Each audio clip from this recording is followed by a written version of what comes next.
Jesus once said, beware of wolves in sheep clothing, false prophets. Beware of following the wrong people that aren't giving the message of Christ. Sometimes that can be a little bit confusing. You know, we look on different places, we go to different churches, we see things on TV, and we're told that this is the way that you follow Jesus. And we have people that proclaim to be, you know, huge Christ followers, and so we want to follow the right thing. We want to get the right answer at the end of the day, right? We want to pass the test and all that kind of stuff. It's not really about passing the test. It's really about love.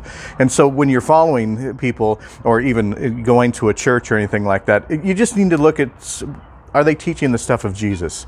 If they're teaching that a politician is more important than Christ, then it's probably not the right place to go to. If they're teaching that you could hate somebody, you know, you could love certain people, but you have to hate certain other people, that's not really the teachings of Jesus either. If they're telling you that winning the argument is better than winning a person or making peace, it's not really the place to go.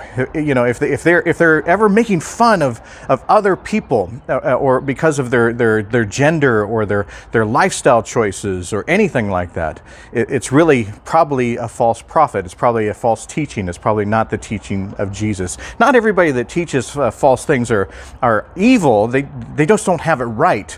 The best way to judge something, I think, is to probably just to look at what Christ's message is. Christ's message, who said, love God and love your neighbor, love your enemies, and you'll know that you're my disciples because of the way that you love each other. And so if we're talking about love, that's really the best message to look for. Is the place that I'm at loving? Is the place that I'm at loving for everybody, not just the people inside the church, but are they loving to all people? Do they accept and cherish people, God's people? Do they see people as their neighbors, and do they see their neighbors as their friends? That's really the best way to do it. You know, just, is this person teaching me love? Is this message making me feel like I should that I am loved and I should love more?